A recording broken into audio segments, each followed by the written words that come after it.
Assalamualaikum warahmatullahi wabarakatuh.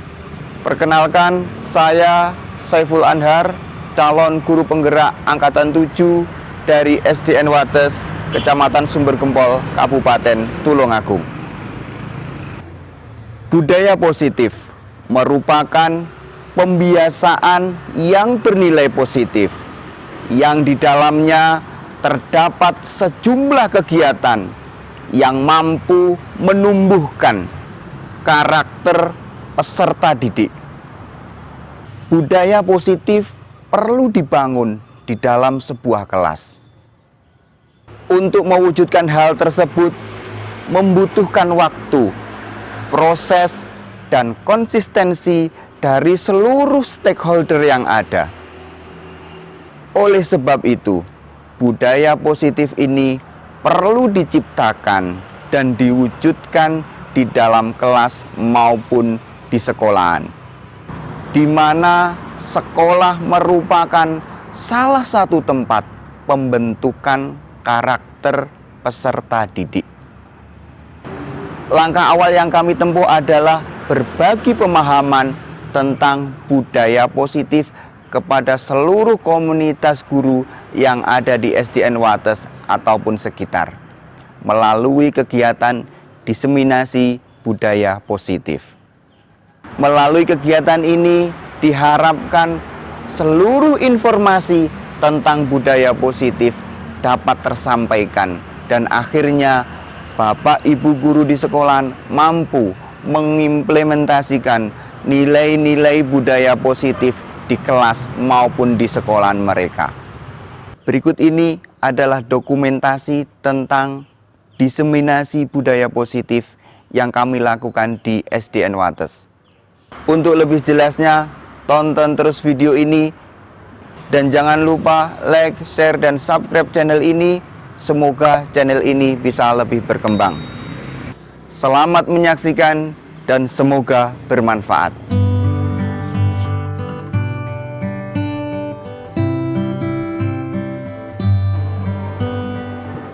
Bismillahirrahmanirrahim. Assalamualaikum warahmatullahi wabarakatuh. Selamat pagi dan salam sejahtera untuk kita semua. Yang terhormat Bapak Kepala SDN Wates, yang kami hormati Bapak Ibu Guru SD yang berbahagia.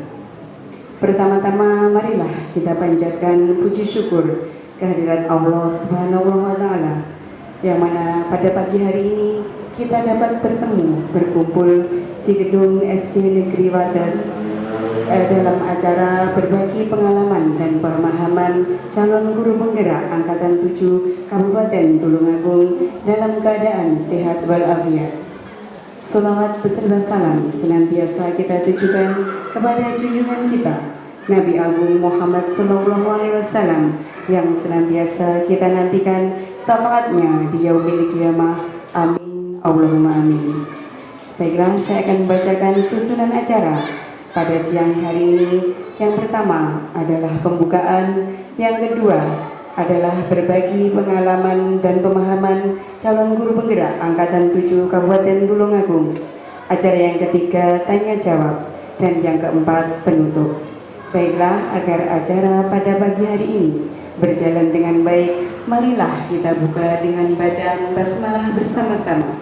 Bismillahirrahmanirrahim. Terima kasih. Untuk acara yang selanjutnya, yaitu berbagi pengalaman dan pemahaman tentang budaya positif calon guru penggerak Angkatan 7 Kabupaten Tulungagung oleh Bapak Saiful Anhar. Kepada beliau disilakan.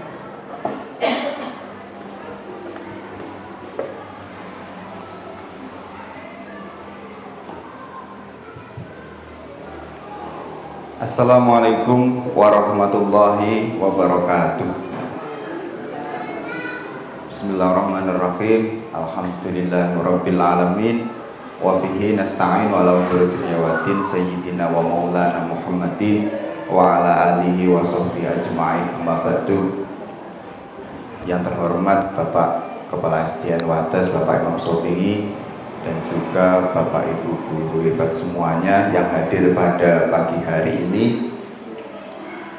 Sebelumnya perkenalkan, saya Saiful Anhar, calon guru penggerak angkatan 7 dari SDN Wates Kabupaten Tulungagung. Nah, pada pagi hari ini saya akan berbagi pengalaman tentang budaya positif, tentang materi-materi yang telah kami dapatkan selama menjadi guru penggerak, yaitu pada saat ini kita sudah sampai di modul 1.4. Nah, mengapa budaya positif ini perlu kita tularkan kepada dengan semuanya, agar siswa-siswi kita nanti bisa menerapkan budaya positif.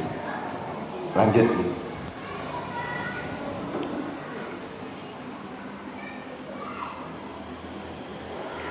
Nah, tujuan diseminasi diseminasi ini adalah pemberian informasi kepada sebuah khalayak, kepada sebuah komunitas. Adapun kami memberikan tujuan dari diseminasi ini adalah memilih dan menentukan nilai kebajikan yang akan kita yakini. Jadi tujuan kita nanti berkumpul di sini untuk melakukan diseminasi ini adalah kita bisa menentukan dan meyakini kira-kira nanti budaya positif apa yang akan kita terapkan di SD kita masing-masing. Nah, seperti itu, kurang lebih seperti itu. Lanjut.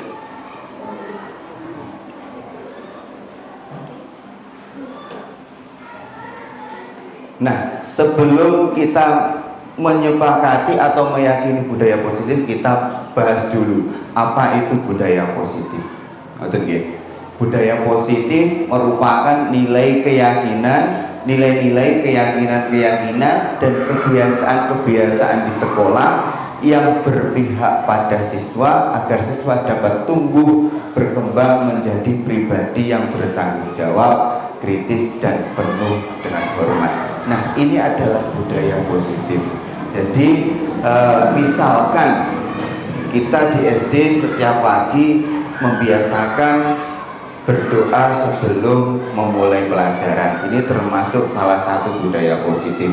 Kalau hari Jumat misalkan pembacaan Yasin Tahlil, itu juga termasuk budaya positif. Nah, keyakinan atau nilai-nilai yang akan disepakati ini, kita nanti dirikan apa nilai-nilai yang akan kita sepakati, yang akhirnya kita nanti buat program di SD sehingga budaya positif yang ada di SD itu sudah tertata dengan rapi.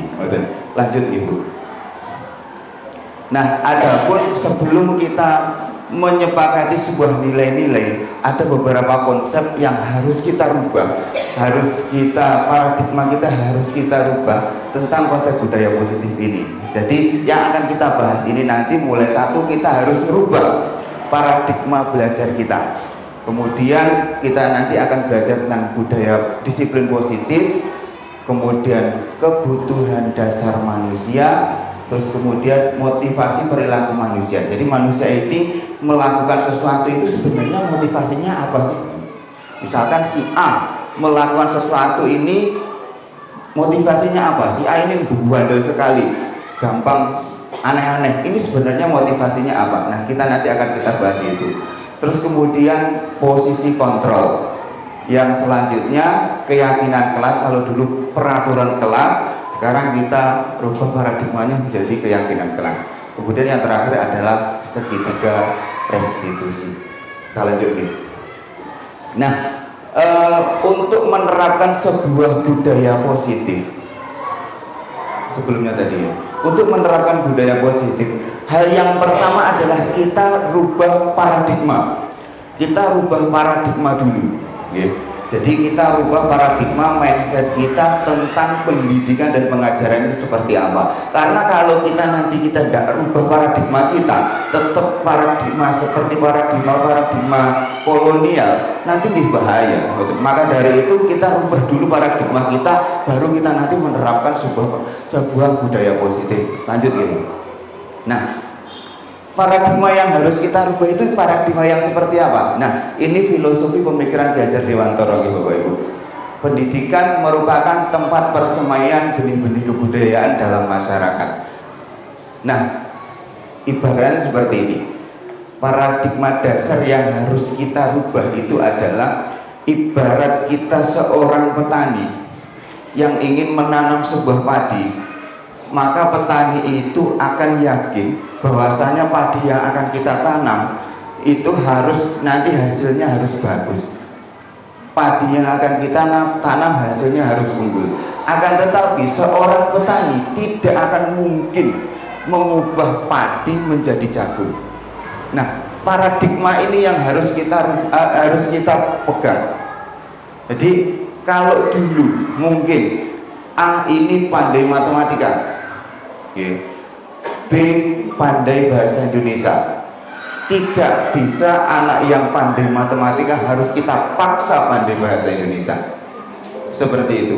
Jadi filosofinya seperti itu. Jadi padi itu tidak akan berubah menjadi jagung. Nah, fungsi kita sebagai guru adalah petani menjadikan bagaimana padi itu bisa tumbuh berkembang menjadi padi yang benar-benar unggul. Terus bagaimana cara bisa menjadikan padi itu menjadikan unggul? Tentunya menggunakan satu, padi itu harus dipupuk. Kemudian kita sediakan lahan yang gembur, yang bagus. Nah, masalah lahan inilah yang akan kita godok, yang akan menjadi yang namanya budaya positif. Kita di sekolah ini ibarat sebuah lahan. Jadi kalau lahan yang bagus, nanti outputnya anak-anak itu juga bagus. Jadi paradigma inilah yang harus kita pegang, bahwasanya padi ini tidak akan mungkin menjadi jagung, ataupun sebaliknya, jagung pun tidak akan menjadi padi. Nah, seperti itulah. Jadi yang diharapkan oleh petani ini ketika dia menanam padi, maka padi itu akan menjadi padi yang unggul, jagung pun akan menjadi unggul. Nanti repot kalau misalkan petani nanam padi, aku sok sire jadi jagung sing unggul, padahal aslinya nanamnya padi, betul. Nah, sama dengan anak kita sebagai guru juga gitu. Jadi filosofi pemikiran Ki Hajah Dewantara ini dalam modul ini ditekankan bahwasanya perubahan paradigma kita itu kita kedepankan, karena untuk mencapai sebuah budaya positif, paradigma yang ini harus pertama kali dirubah, betul. Ki Hajah Dewantara memiliki keyakinan bahwa untuk menciptakan manusia Indonesia yang beradab, maka pendidikan menjadi salah satu kunci utama untuk mencapainya. Pendidikan dapat menjadi ruang berlatih bertumbuhnya nilai-nilai kemanusiaan yang dapat diteruskan dan diwariskan. Sebagaimana tadi yang saya katakan, kita menyediakan lahan untuk anak-anak untuk berkreasi. Kita tidak bisa mengubah keinginan anak A menjadi keinginan anak B, bahwasanya anak ini adalah sesuatu yang unik. Kalau dulu kita kenal dengan istilah tabula rasa, jadi anak itu merupakan sesuatu yang kosong. Kita rubah paradigma itu menjadi anak itu bukan sesuatu yang kosong.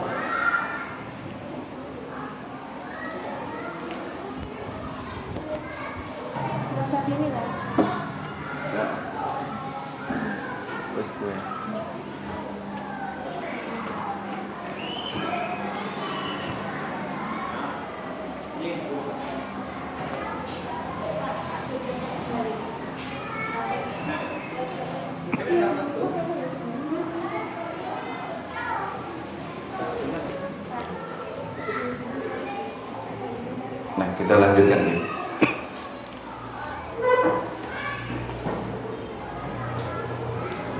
Nah, jadi perubahan paradigma ini merupakan sesuatu yang wajib kita lakukan agar tujuan dari pendidikan ini tercapai.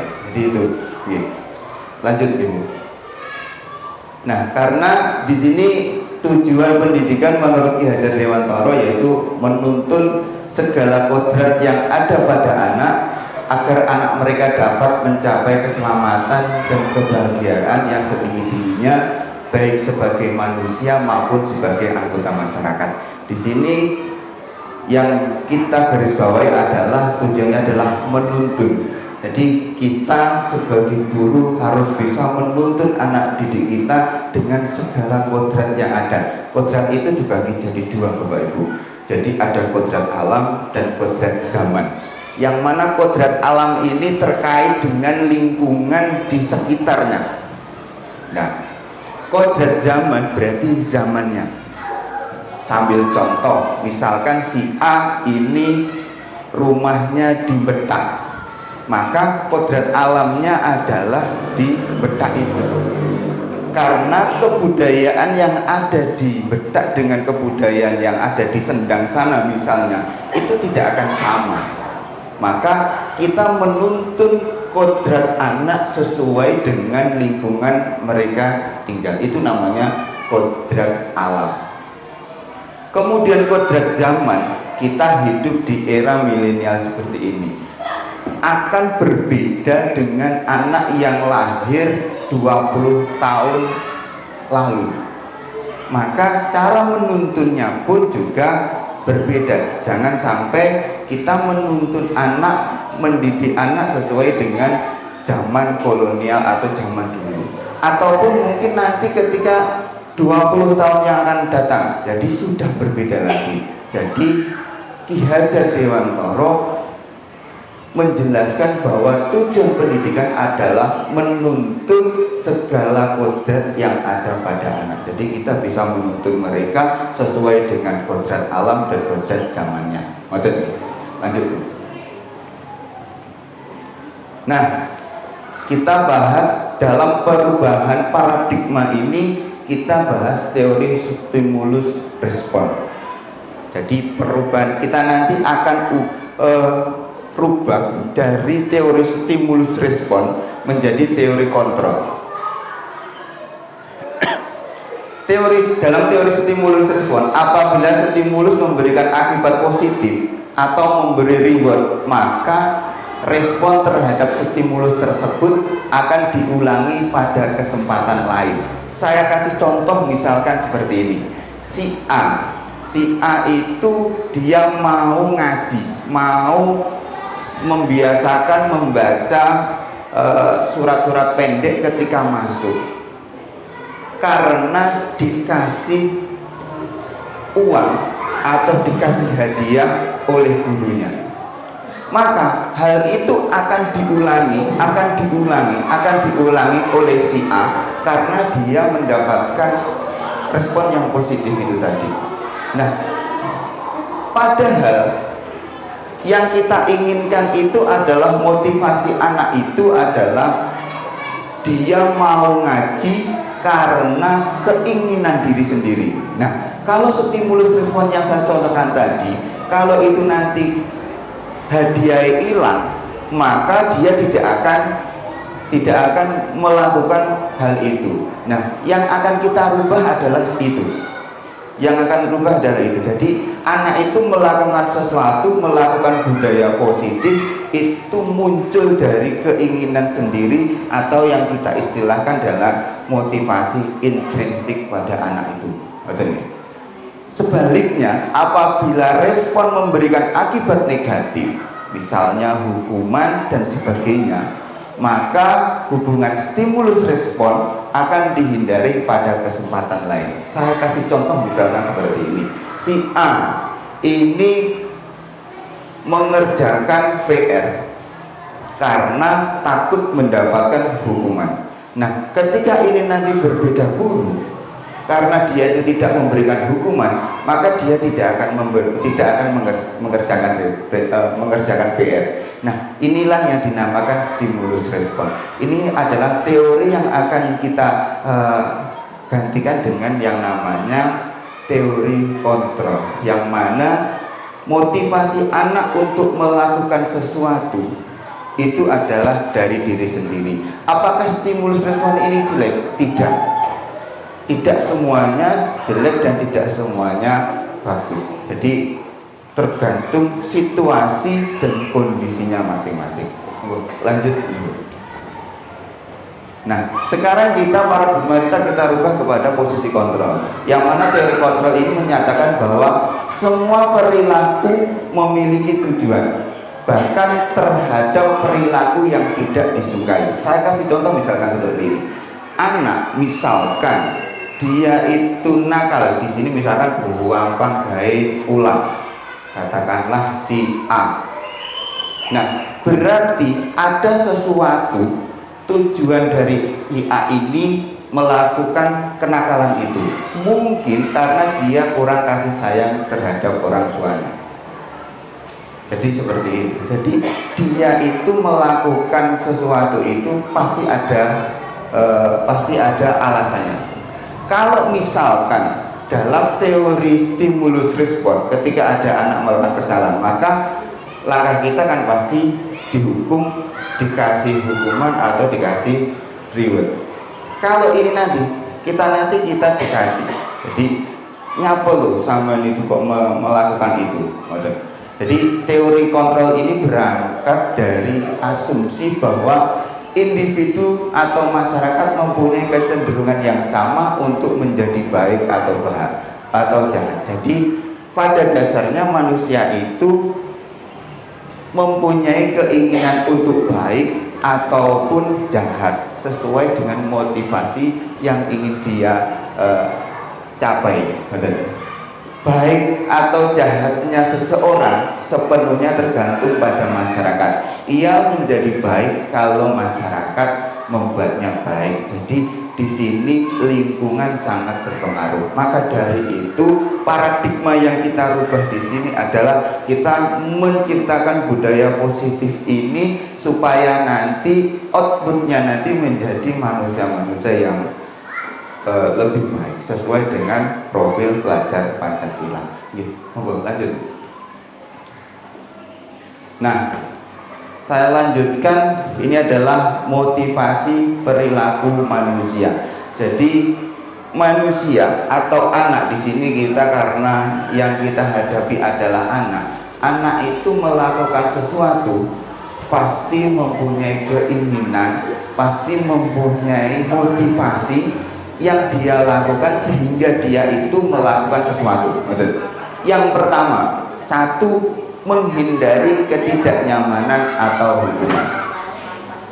Nah, yang pertama ini, jadi menghindari ketidaknyamanan atau hukuman. Ini yang saya kasih contoh misalkan seperti ini. Si A, dia itu melakukan sesuatu, misalkan dia mengerjakan PR karena motivasinya adalah untuk menghindari hukuman, karena kalau tidak mengerjakan PR akan dihukum. Jadi mengerjakan PR ini bukan karena keinginannya itu pengen bisa, tidak, akan tapi niat utamanya adalah aku lek neng sekolah ketika mengerjakan PR benda diseneni karo bapak atau ibu guru. Jadi itu. Jadi tujuannya bukan lagi aku tak ngerjakan PR ben aku iki iso terhadap materi ini, bukan, akan tapi karena dia takut terhadap hukuman atau dia menghindari ketidaknyamanan. Jadi motivasi perilaku manusia seperti itu. Yang kedua, motivasi perilaku manusia yang kedua adalah untuk mendapatkan imbalan atau penghargaan dari orang lain. Jadi si A ini melakukan sesuatu karena dia itu pengen mendapatkan imbalan.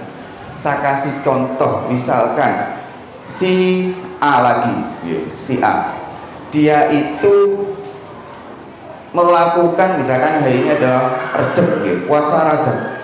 Dia melakukan puasa Rajab karena ingin mendapatkan hadiah dari ibunya. Ketika puasa Rajab dia mendapatkan mainan, ketika puasa Rajab dia mendapatkan hadiah apa gitu.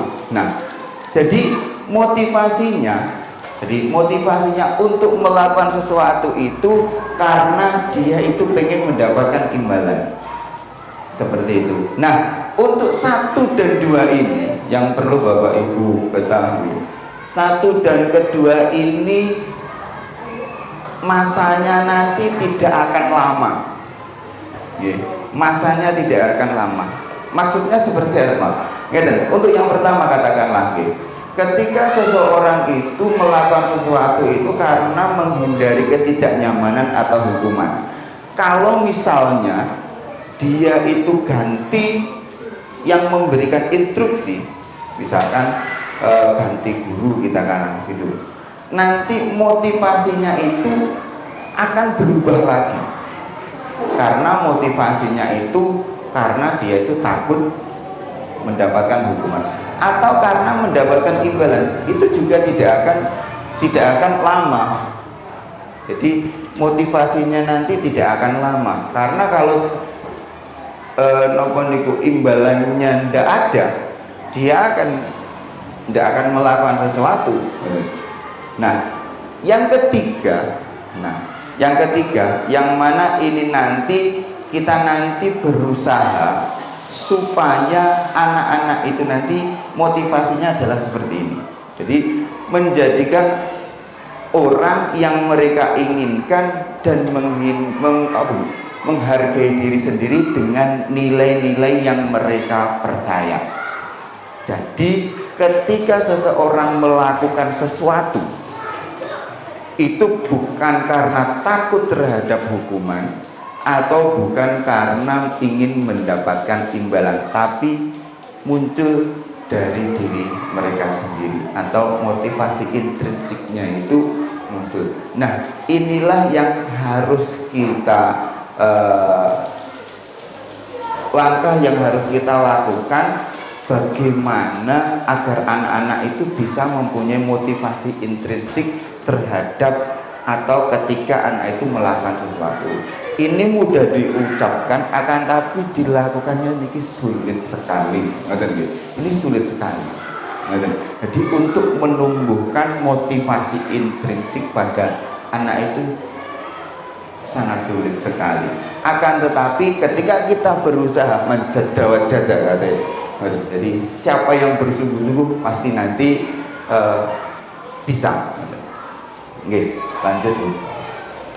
Nah, itu yang tadi motivasi. Jadi seseorang itu melakukan sesuatu itu motivasinya ada 3, karena takut hukuman, karena ingin mendapatkan imbalan, atau karena motivasi intrinsik pada dirinya. Nah, ketika seseorang itu melakukan sesuatu atau melakukan sesuatu hal baik positif atau negatif, pasti sebenarnya anak itu mempunyai tujuan yang ingin dicapai, atau istilahnya kebutuhan dasar manusia. Manusia itu mempunyai kebutuhan 1, kasih sayang dan rasa diterima. Jadi semua manusia menginginkan dia itu mendapatkan kasih sayang atau bisa diterima di lingkungan masyarakatnya. Saya kasih contoh seperti ini. Misalnya si A ini menjadi seorang sing nakal, pengen mencari perhatian di kelasnya, maka kita cari informasi sebenarnya dia itu kok ngono kuwi nyapo. Bisa jadi karena kebutuhan dasarnya tidak terpenuhi.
Siap, gerak. Rentangkan tangan, gerak. Nah, rentangkan tangan berarti dablang. Ayo, dablang. Rentangkan, gerak. Tegak, gerak. Nah, lagi. SDN Waters.